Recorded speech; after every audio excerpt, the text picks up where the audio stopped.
There's an old way of thinking that don't tell me about the man, tell me about the man behind the man.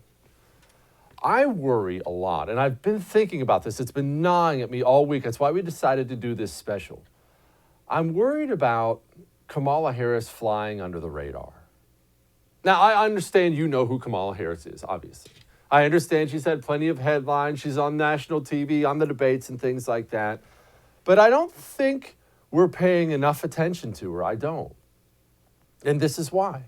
To put it bluntly, Joe Biden is really not doing well. That's not exactly news. He's not doing well. He's faltering in every possible way. And a man who's faltering in every possible way is running for the most stressful job in the United States of America. You saw that debate earlier this week, right? What was it, Tuesday night? I don't know. I don't do days. But you saw that debate. Joe Biden, whether you think he did well or not, and again, remember, I said I think he did okay. Joe Biden looked so old. He looked old and tired. And Joe Biden wants to be president of the United States of America. You know these guys, when they become president, and look, you can do that thing. I'm not crying for the president, $400,000 a year, whatever they make. I get that. That's fine.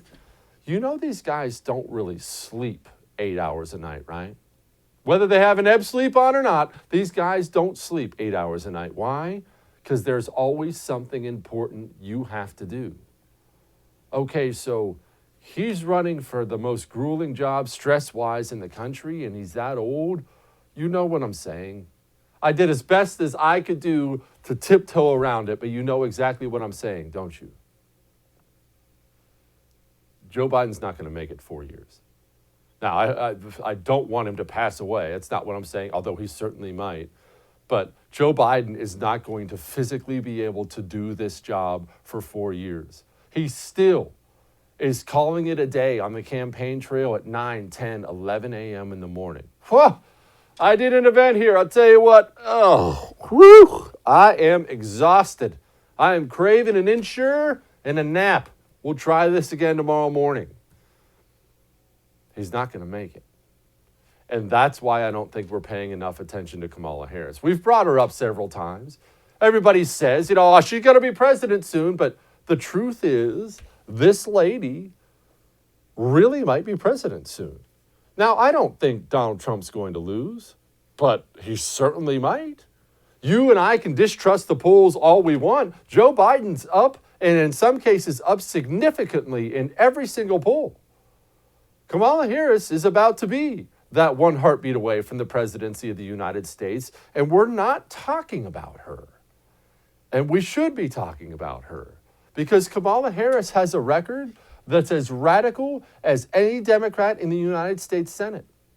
On top of that, and possibly even more dangerously, Kamala Harris might not even believe in anything, really. Kamala Harris has a career of doing, well, whatever will help her get ahead. And I do mean whatever will help her get ahead. She has made a career out of doing and saying whatever helps her get there. So if Joe Biden gets elected. Don't want it to happen. Please don't let it happen. Let's say Joe Biden gets elected. And Joe Biden can't do it for 4 years. This is about to be the president of the United States of America. We're about to have a president of the United States of America presiding over a party that has completely lost its freaking mind. And she's going to go along with them because this is a woman who craves power and wants to stay in power. And look, the last time Biden let Harris out of the basement, she had this little slip up. You have a president in the White House who actually sees you, who understands your needs, who understands the dignity of your work, and who has your back. A Harris administration, together with Joe Biden as the president of the United States, the Biden-Harris administration will provide access to $100 billion in low-interest loans and investments for minority business owners. A Harris administration? Together with Joe Biden, together with the Joe Biden presidency, you could tell. Pretty good work there on the fly there, Kamala. adjusting things, but yikes. Oh, she knows it. This is a woman who drips with ambition. She knows it. And this is a woman, again, who will say anything. We will eliminate the death penalty. We will eliminate private prisons, eliminate cash bail. I've been a leader on that in the United States Senate. Cash bail is not only a criminal justice issue, it's an economic justice issue, meaning people are sitting in jail because they don't have the money to get out. Meanwhile, the person who has been charged with the same offense and has money is out exercising free will and liberty, right? Out there able to walk the streets. So that's an economic justice issue. So we'll get rid of cash bail as well. So these are some of the things we'll do. Let's dwell on that just for a moment. We'll get rid of cash bail. Every jurisdiction in the United States of America doesn't fall under the federal government's jurisdiction. That's a local issue, a state and local issue. But again, these people are radical nuts, absolute radical nuts.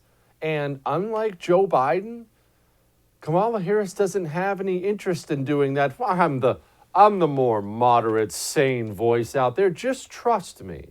No, Kamala Harris is going to go right along with whatever the radical left is now. And let's take a moment and dwell on that here. What is the radical left now? Well, you've seen it all over your television set. The radical left, they think you're a Nazi. Why? Oh, just because you believe in the Constitution. They think you want people to die if you want to open your small business. These people believe in reparations. These people believe in high taxation. These people believe openly now. Remember, they're open about all this stuff in gun confiscation. They've even pulled Joe Biden far to the left on this. The things Kamala Harris will do, absent Joe Biden, they're not good things. And remember this. This is a viciously ambitious woman. You remember how she treated Joe Biden at that one campaign, at the one debate? It made me uncomfortable. It was hurtful to hear you talk about the reputations of two United States senators who built their reputations and career on the segregation of race in this country. And it was not only that, but you also worked with them to oppose busing. And, there was a little girl in California who was part of the second class to integrate her public schools. And she was bused to school every day. And that little girl was me. Ouch. Forgot about that, didn't you?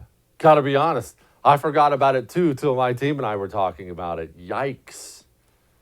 This is a woman who wants power. And is there anything worse than somebody achieving power who wants it really, really, really badly?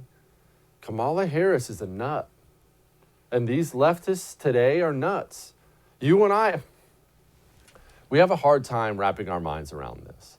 But the truth is, this is not the Democratic Party of even Bill Clinton. Those days are gone. It's really, really, really important we don't let Kamala Harris be vice president of the United States. It just is. All right. That may have made you uncomfortable, but I'm right.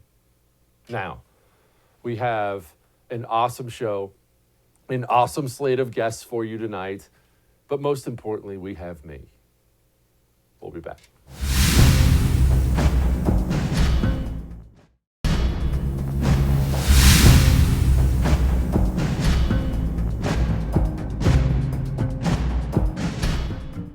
Joining me now, former congressman and current dean of business at Liberty University, Dave Bratt, everybody. Congressman, Kamala Harris, the left.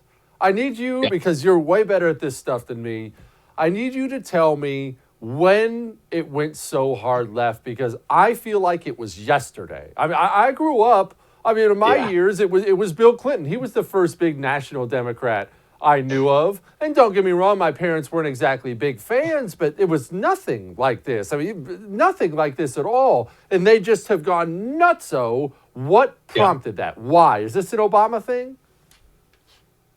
I don't. I think it's more of a kind of a woke reaction to President Trump in some sense. The left has gotten away forever with fighting hard, playing hardball, and we have, Mitch McConnell and Paul Ryan, the gentlemen that don't fight back. And so when Trump started fighting for the first time ever, and he's really, a New Yorker. They're trying to throw all this that he's a hater. And what he was loved by everybody. He's got pictures from every color, creed, religion, whatever. Yeah, 20 years ago, he's got a picture with everybody. They all love him. They're hugging him. And then as soon as he ran, that he just triggered the left something crazy, because I think they see a real competitor now. And so, like in my district, the Democrats, they were still, treading lightly. It's still a 50-50 district in a lot of ways, a lot of just normal business people. And so the politicians were careful. But then when Trump won, the left got emboldened. And part of it might be irrational. That's what we're going to find out on November 3rd, whether the left played a smart hand or whether they went crazy train. And that's coming up. Speaking of crazy train, Kamala Harris. I think that she's actually in a really, really tough spot here with this SCOTUS nomination process about to begin, because her base is going to want her to sit there in that Senate room and tear Amy Coney Barrett to bits, and Kamala is going to want to do that, but doesn't that make the Biden-Harris ticket look even more radical?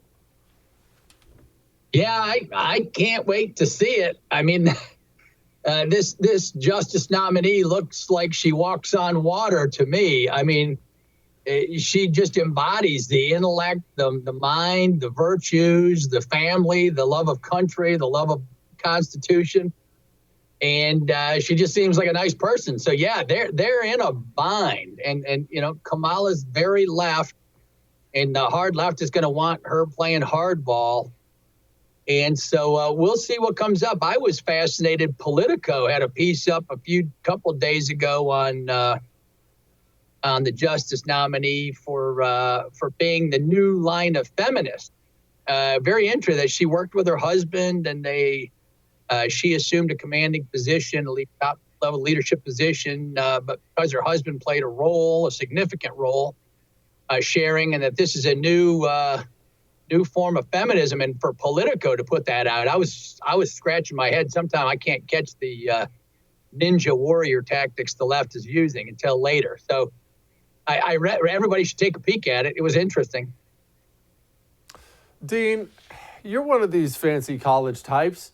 Explain to me what charisma is. I've never been able to define it. Look, Barack Obama, as much as I couldn't stand him, he had it. Donald Trump, as much as many people can't stand him, he has it. Kamala Harris does not. People seem to forget, she just ran in a primary and flamed out like the Hindenburg. Why doesn't she have it? Oh, boy, that is a tough one. I don't know if you caught me flat-footed on this one, brother. It's kind of an innate gift. I mean, it's kind of, it when you see it.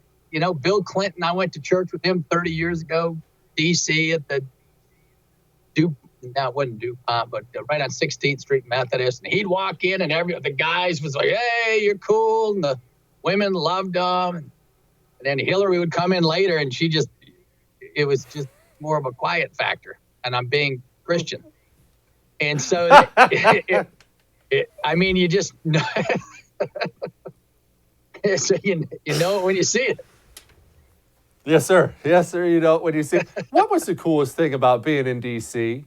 I mean, look, you're not there anymore. You're not running for office. You can be honest about it. And I know most of it sucked. I've spent enough time there to know the place sucks. I even think the food sucks for the most part. But there had to be some moment standing in the Capitol or something like that where you looked around and thought, this is friggin' awesome. So yeah, I'm going up into the speaker's office and looking out the mall is pretty awe-inspiring. Being under the dome, all my friends in the Freedom Caucus were just tremendous, fun people. The Democrats were fun in the weight room or whatever. They're all normal, and then they get on TV, and we don't change. The Freedom Caucus, we say the same thing in the weight rooms we say on TV. And the Democrats, oh my word! I mean, it's a transformation like you've never seen. So. I mean, they were kind of fun in person, but then once the TV hit or the campaigns began, it all turned. But the personal dimension, being on the floor, voting, taking part in that, when you're putting your card in, and I mean, it's like being on a news show, right? I mean, you're taking real votes that affect the real world. They're very complex issues. You're trying to do the best for the country in the long run. And that's pretty exhilarating to be in that position and be entrusted with that for your fellow citizens. Dean, as you and I have talked about several times before, we've seen all kinds of street chaos over the past few months. And obviously some of this is just bored, angry young people who've been taught to hate America. Okay, fine. But we also know there's a lot of this that's organized. They're pulling out U-Haul trucks with pre-made signs. We have vans that have been caught busted into town, expensive vans. I mean, we know some of this is organized and paid for. Yeah. So someone has a plan here. You don't pay for anything without some kind of a plan. It looks like electoral suicide to cause street chaos in a year like this. What is the plan? What do you think they're thinking? Well, I mean, it's fairly clearly out of just the straight Marxist playbook, right? They ran colored revolutions in Eastern Europe, the Velvet Revolution, the Orange Revolution. You destabilize and make fairness claims about the election. Then you fiddle and take over the media, and then you put violence in the streets, bring chaos and instability, and make people full of anxiety. So they're just willing to make it all go away. And so that used to be what our special ops folks did, CIA in Eastern Europe. Now those very same people are pulling it off in our own country. And they're following the exact same steps, right? I mean, when Facebook and Twitter have declared they will not call a winner on November 3rd ahead of time, and Michigan has, put in a 2-week delay, Pennsylvania Supreme Court 2-week delay. They're just sowing the seeds, and then the left says President Trump says he will not fold immediately if we cheat on him. And Trump says, "Yeah, no, I'm not. If you cheat, I'm not folding." And then that's the news story. And so it's on the left. James, whatever the undercover guy, he's got a guy with 300 ballots in his car. Have you seen that one yet? I think it was released yesterday. So I mean that's what's going on. And over in Omar's district, Congresswoman Omar, and they're collecting car full of ballots, and they're going into senior homes and saying, "Give me your ballot." And the seniors are just handing them over, and they got boxes of ballots. And so that's they were first going that way, but now with the Supreme Court uncertainty and the fact that everything is going to ultimately end up at the Supreme Court, right? Every ballot that is adjudicated is going to come down to the Supreme Court. And so now Axios, the mouthpiece for the left, a few days ago turned around and said, "Nope, hey, everybody, reverse course, you got to vote in person." Because all of a sudden, Barr and the Attorney General put in 200 log cases to start setting the predicate to show fraud on the Democrat side. And then if you win another seat on the Supreme Court, and everything goes there, now all of a sudden the Dems are nervous, and you got to vote in person to make sure you really do have a vote that counts, and that is legal. And so a lot of shifting sand under our feet right now. Congressman Dave Bratt, Dean of Business at Liberty. Thank you, sir. Hey, thank you, Jesse. Great show. Appreciate it. A lot of shifting sand under our feet, he said. I like that. I'm going to steal that from him and give him no credit for it whatsoever. All right, we got more. Hang on.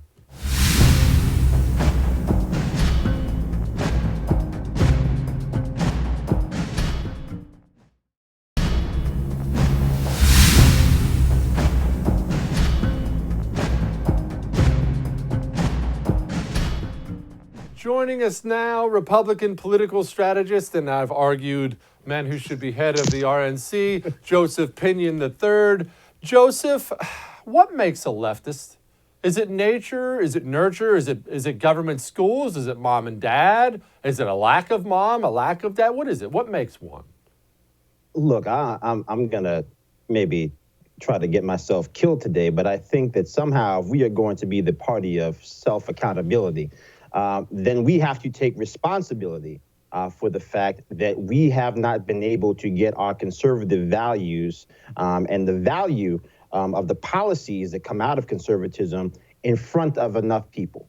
And so, you know, when you have people all the way going back to Frederick Douglass talking about when people feel as if there is poverty and a conspiracy against them, then again, there can be no peace, there can be no justice, and ultimately there can be no America. And so I think, you know, what we have coming out of this leftist movement is a desire for people to feel seen. We have a desire for people who never understood what America actually stood for, to actually tear down the only thing that empowers them to achieve the outcomes that all Americans deserve. And I think, you know, what happens is this self-loathing, this self-grieving, this notion between somehow you want to have people feel validated, even though what we really want is equal opportunity, not this myth of equal outcomes. I think we have to find a better way to hone in on that message, because otherwise, as we can see what the Democrats are doing right now, America as we know it is under full attack. Okay, so how do we convey that? If there's somebody sitting there and he's a relatively blank human being, and I'm sitting there telling him, look, vote for me, and I'm going to give you this, and I'm going to give you that, and I'm going to give you that, and Joseph Pinion III sitting there saying, look, vote for me, and I'm going to give you the chance to earn it yourself. Human nature is what it is, my man. Well, look, here's what I'll tell people. I said, look, you know, the fact remains that if you're a Democrat, if more black people, more poor people, more people in despair voting for Democrats were the solutions, there wouldn't be any problems, because people who are black, people who are in despair, people who have been suffering from abject poverty have been voting for Democrats for over 40 years. So from that standpoint, if the definition of insanity is doing the same thing over and over and expecting different results, it is insane to think that Democrats have the solutions for what ails black America, what ails poor America, what ails forgotten America. What we can talk about is the fact that anytime people are given a crack, a sliver of the piece of opportunity that America promises, that old saying from Martin Luther King that all we ask of America is to be true to what you say on paper. Well, I think instance by instance, whether you're talking about black people in professional sports, whether you're talking about black people in professional hockey, every time you have given people a crack towards equal opportunity, they have excelled. I firmly believe that whether you're talking about black people, whether you're talking about people who have come here one generation removed, anytime people are given a pathway to prosperity on equal footing, that is what America has always been about, and history shows us that that is the greatest trajectory for people to get the America that people say they actually aspire to. So to me, those are the things that we talk about. If education is the silver bullet, that our public education system as it's currently constituted is broken, and it's only party where you can talk about solutions that work, school choice. Those ideas emanate from the right, whether you're talking about individuals who want to have an opportunity to make a living wage, as liberals talk about. The opportunity to make a living wage stems from the fact that children are taught the skills they need to live.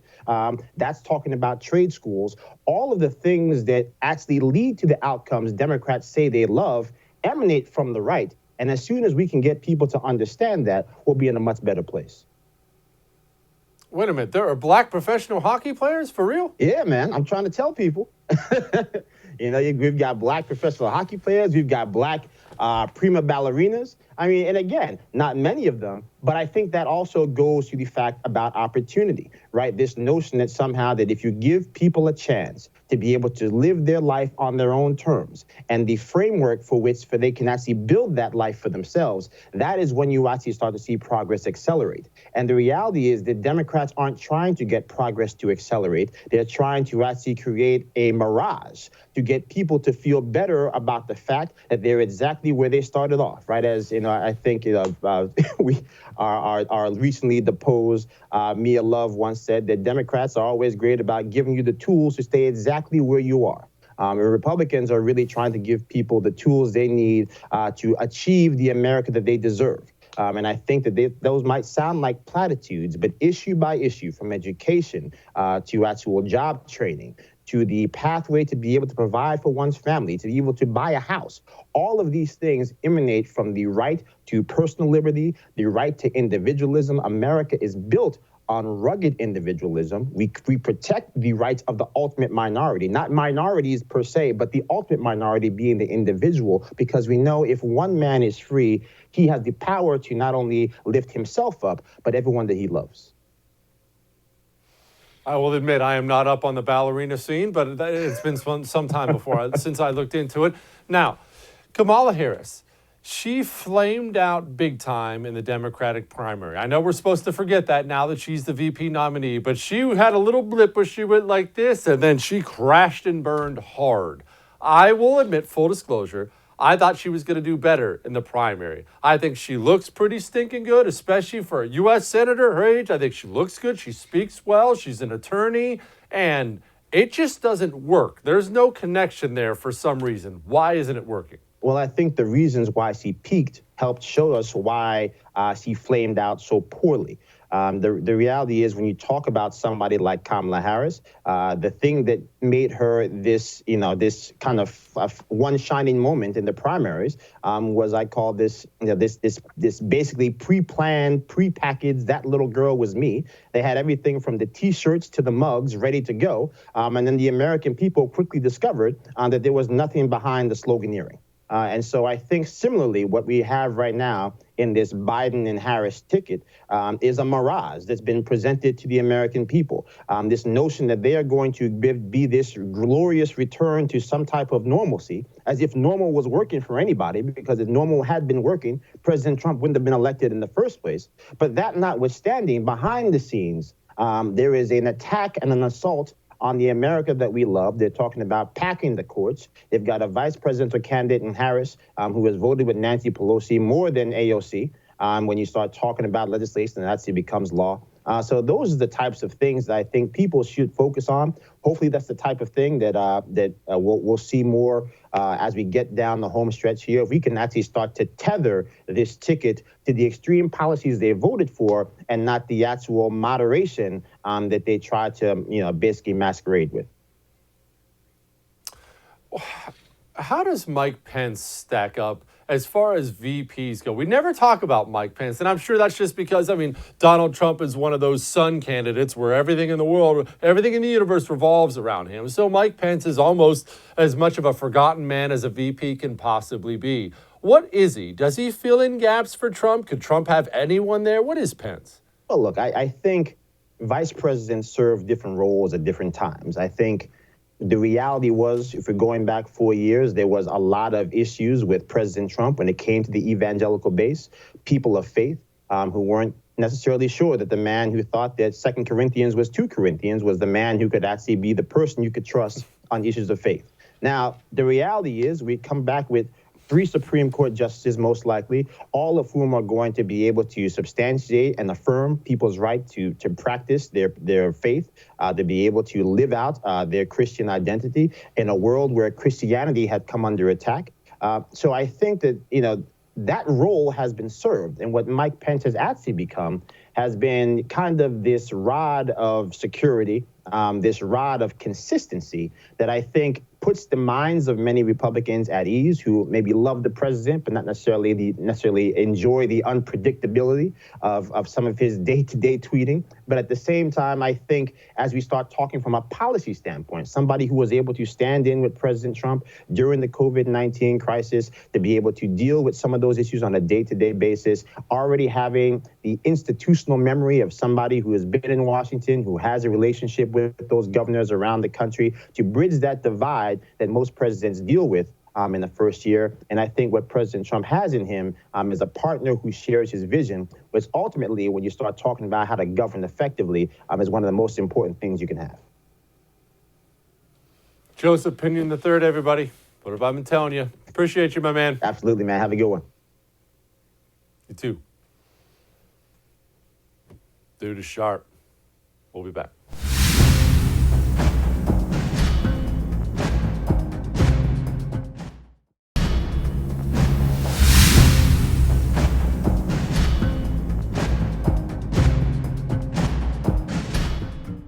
Joining me now from the Independent Women's Forum, Inez Stepman. Inez, Kamala Harris, the left, we're focusing on those things tonight for our special. What is Kamala Harris? What does she really believe? She does not obviously seem like a genuine person. I famously thought she was going to do better than she did because she can speak well. She looks pretty good. But what is she?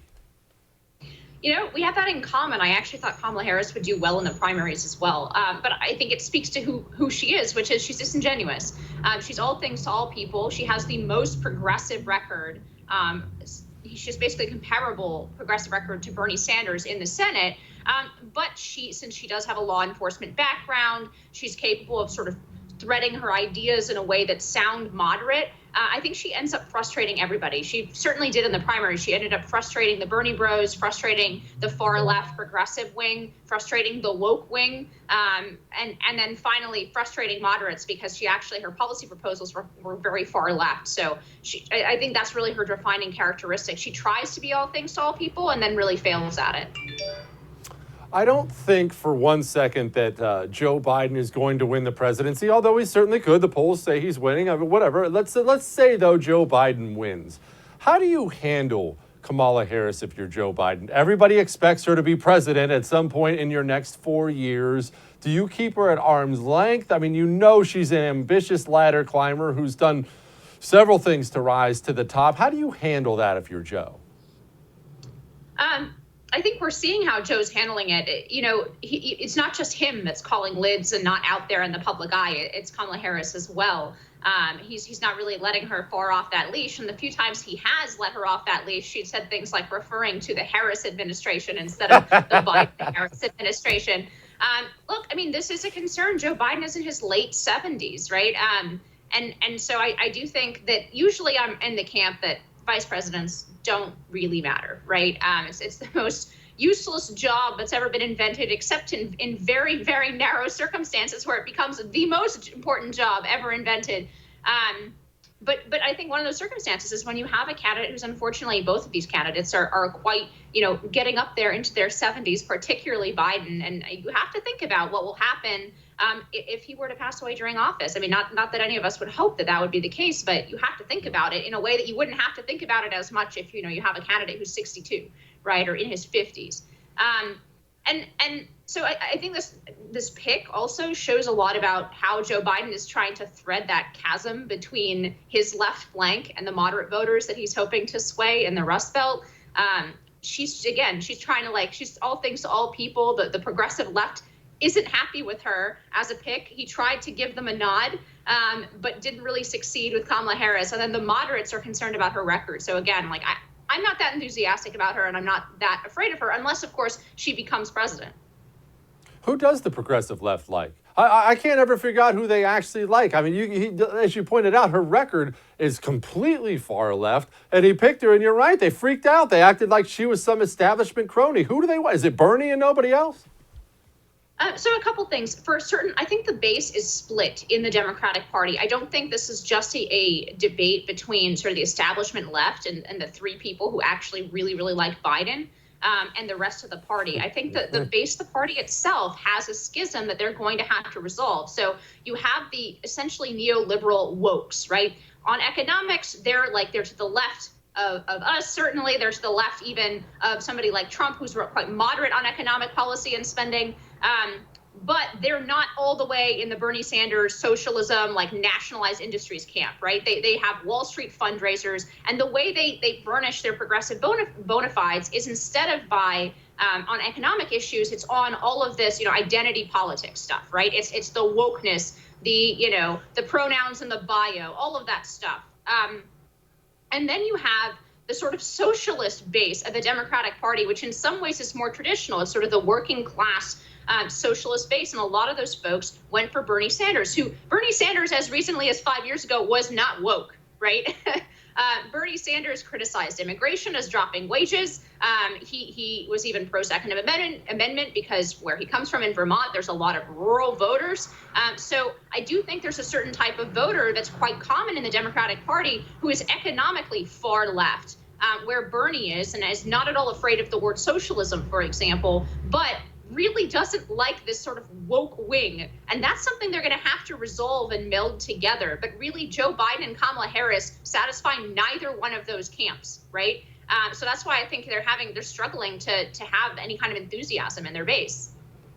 Is the Democrat base more divided than the base on the right? What is the base on the right? How are we divided if we are? I think they are divided more on the left now than the right. I do think there are structural divisions in the right. So, for example, geographically, I think going forward, the Republican Party is going to have to balance between an increasingly important Rust Belt state, which a lot of those Bernie voters are actually open to Trump on messages of trade and immigration. But they're really far to the left on economic issues from the rest of the party. And they have different economic interests when it comes to trade. So like, Texas, Arizona, Nebraska, a lot of those states, they benefit from global trade in a way that the Rust Belt has not.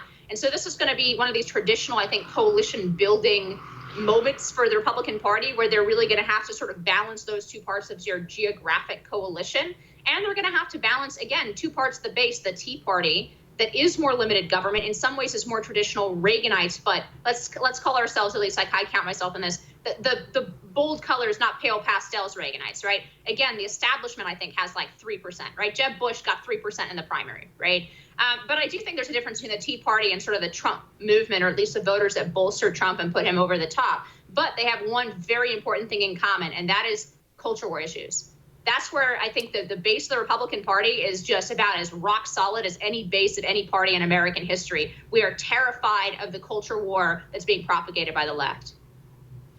And as I worry that we're going to make the same mistake after Trump, the Democrats made after Barack Obama. They thought Barack Obama, who was this wildly charismatic dude, and they thought it was his positions and policies that made him popular, when really it's just a personality contest. I think the GOP is going to make that same mistake post-Trump and think all the Trump stances are the most popular stances, when really Trump is just the freaking sun and the whole universe revolves around him.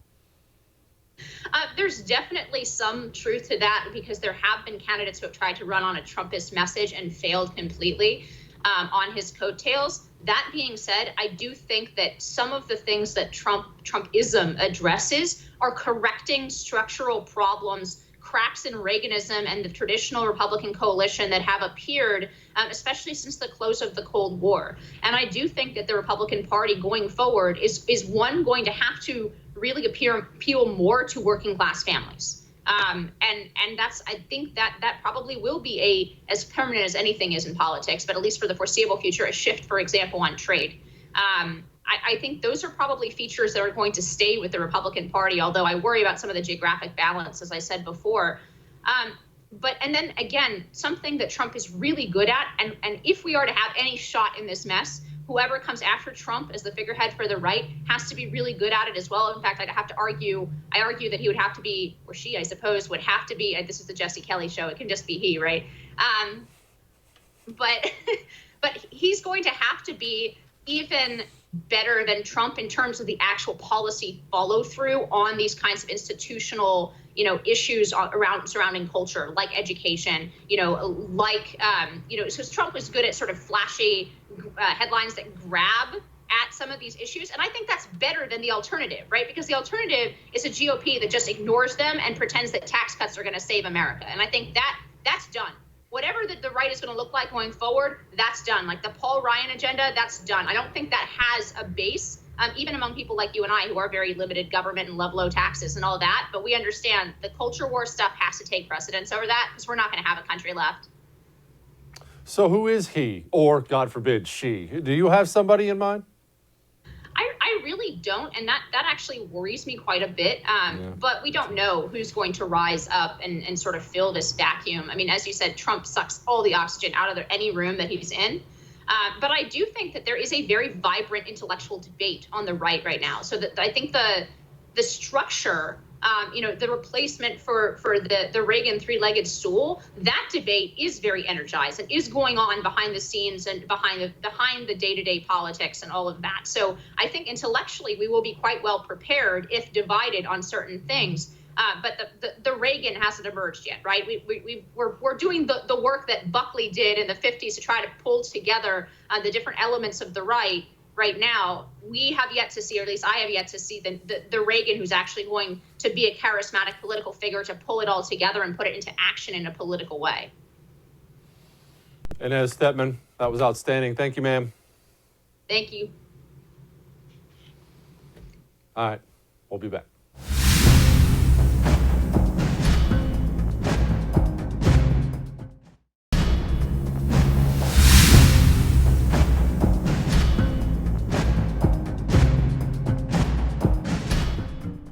That was not all to panic you. Look, I know we had fun tonight.